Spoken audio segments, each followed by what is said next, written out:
मध्य प्रदेश के देवास में Covid centre में डॉक्टर और मरीज दोनों गरबे पर झूमते नजर आए। देवास की इस वायरल वीडियो में दिखा कि पीपीई किट पहने कई डॉक्टर और मरीज एक साथ गरबे की धुन पर थिरक रहे हैं। बताया गया कि कोरोना के मरीजों की मानसिक परेशानी को दूर करने के लिए कोविड सेंटर के डॉक्टरों ने इस तरीके को निकाला और मरीजों के साथ डांस किया। इस बीच कई दूसरे मरीज अपने बेड पर बैठे बैठे ही झूमते दिखाई दिए।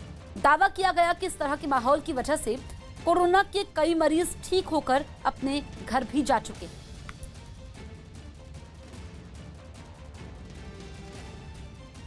दिल्ली में कोरोना का पॉजिटिविटी रेट 5% से नीचे जाने पर लॉकडाउन खुलने की अटकलें तेज हो गई। न्यूज़ 18 के दीपक रावत की रिपोर्ट है कि 4 अप्रैल के बाद दिल्ली में पहली बार कोरोना का पॉजिटिविटी रेट 5% के नीचे गया। पिछले 24 घंटे में दिल्ली में कोरोना के 3009 नए मरीज सामने आए, जो कि 1 अप्रैल के बाद नए मरीजों की सबसे कम संख्या है। 5% से कम का पॉजिटिविटी रेट WHO के तहत भी सुरक्षित माना जाता है। इसलिए नए कोरोना मरीजों की तादाद में कमी आने के बाद दिल्ली में लॉकडाउन खुलने की अटकलें तेज हो। एमपी में कोरोना मरीजों के साथ डांस करके हो रहा है इलाज। मध्य प्रदेश के देवास में कोविड केयर सेंटर में डॉक्टर और मरीजों ने डांस किया। इसके जरिए मेडिकल स्टाफ ने कोरोना मरीजों का हौसला बढ़ाया। छत्तीसगढ़ पुलिस टूलकिट मामले में सोमवार को पूर्व सीएम रमन सिंह से पूछताछ करेगी। बीजेपी के कुछ नेताओं पर टूलकिट मामले में कांग्रेस का फर्जी लेटर हेड बनाकर और उसमें गलत जानकारी लिखकर फैलाने का आरोप है। रूस की सेना ने यूरोप के देश सर्बिया के साथ अभ्यास किया और इसी के साथ यूरोप रूस और अमेरिका जैसी महाशक्तियों की ताकत की नुमाइश का मंच बन गई। ऐसा इसलिए क्योंकि अमेरिका की सेना पहले ही यूरोप के कुछ देशों के साथ मिलकर वहां महीने भर चलने वाला एक विशाल अभ्यास कर रही है और अब रूस ने भी यूरोप में मिलिट्री ड्रिल शुरू कर दी, जिसके सामने आए एक वीडियो में रूस और सर्बिया के सैनिक एक बड़े मैदान में मुस्तैद नजर आए और फिर हाथों में राइफलें लेकर उन्होंने बैंड की धुन पर कदम से कदम मिलाते हुए मार्च निकाला।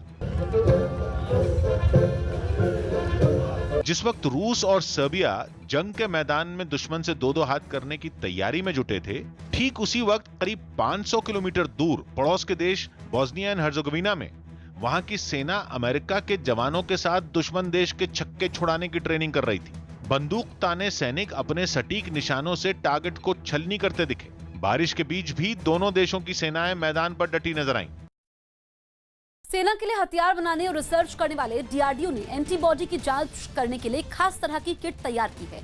न्यूज़ 18 के संदीप बोल की रिपोर्ट है कि डिप्कोवैन नाम की इस किट से महज 75 मिनट में ये पता चल जाएगा कि किसी के शरीर में कोरोना से लड़ने वाली एंटीबॉडी बनी है या नहीं। और इस किट से एक टेस्ट की कीमत भी करीब 75 रुपए ही रखी गई है। स्वास्थ्य मंत्रालय ने एक निजी कंपनी के साथ मिलकर बनाई गई डीआरडीओ की इस किट को बाजार में उतारने की मंजूरी भी दे दी है। इससे पहले दिल्ली के अलग अलग अस्पतालों में 1000 से ज्यादा लोगों के सैंपल पर इसका टेस्ट भी किया गया। बिहार के मुंगेर से हैरान करने वाला एक वीडियो सामने आया। वहां गंगा नदी में डूबने से 2 लोगों की मौत हो गई। बताया गया कि एक ही मोहल्ले के 3 दोस्त सुबह करीब 10 बजे नदी में नहाने गए थे, तभी वो पानी में डूब गए। हादसे की खबर मिलते ही घाट पर सैकड़ों लोग जमा हो गए। प्रशासन की टीम भी कुछ गोताखोरों के साथ घटना वाली जगह पर पहुंच गई। वहां से सामने आई एक तस्वीर में कुछ गोताखोर नदी में एक नाव की मदद से लापता हुए लोगों को ढूंढते दिखे। इसके साथ ही वहां मौजूद लोगों की भीड़ भी किसी अच्छी खबर के इंतजार में डटी रही। इस हादसे में एक लड़के को तो बचा लिया गया, लेकिन 2 लड़के जिंदा वापस नहीं आ पाए। दो तो डूब गया था ना, उसी को बचाने के लिए राहुल कुमार कूदा, वो भी डूबने जा रहा था, उसको किसी तरह ग्रामीण लोगों ने निकाला उसको। इस घटना के बाद इलाके में मातम पसर गया। देश के कई राज्यों में खतरनाक ब्लैक फंगस ने अपने पैर पसार लिए हैं। कोरोना के ठीक हो रहे कुछ मरीजों को म्यूकरमाइकोसिस यानी ब्लैक फंगस नाम की ये बीमारी अपने शिकंजे में ले रही है। महाराष्ट्र और गुजरात के बाद देश के दूसरे राज्यों में ब्लैक फंगस के मामले लगातार बढ़ रहे हैं। कई राज्यों में इस बीमारी से मरीजों की मौत भी हो रही है। यूपी समेत 7 राज्यों ने इस बीमारी को महामारी घोषित कर दिया है। केंद्र सरकार भी कोरोना के साथ ब्लैक फंगस के बढ़ते कदम को रोकने के काम में जुट गई है। ब्लैक फंगस यानी म्यूकरमाइकोसिस के बढ़ते मामलों के बीच केंद्र सरकार ने राज्य सरकारों को चिट्ठी लिखकर फंगल इन्फेक्शन रोकने के लिए कदम उठाने को कहा है।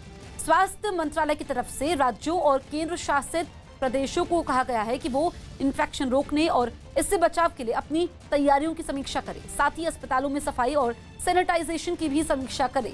चिट्ठी में सभी राज्य सरकारों से कहा गया है कि एक हॉस्पिटल इन्फेक्शन कंट्रोल कमेटी बनाए और संस्था के हेड को इसका अध्यक्ष बनाए। इन्फेक्शन से बचाव और कंट्रोल के लिए एक नोडल ऑफिसर बनाने का सुझाव दिया गया है, जो माइक्रोबायोलॉजिस्ट या सीनियर इन्फेक्शन कंट्रोल नर्स हो सकती है। साथ ही हॉस्पिटल में इन्फेक्शन प्रिवेंशन कंट्रोल प्रोग्राम बनाने और उसे लागू करने के लिए भी कहा गया है।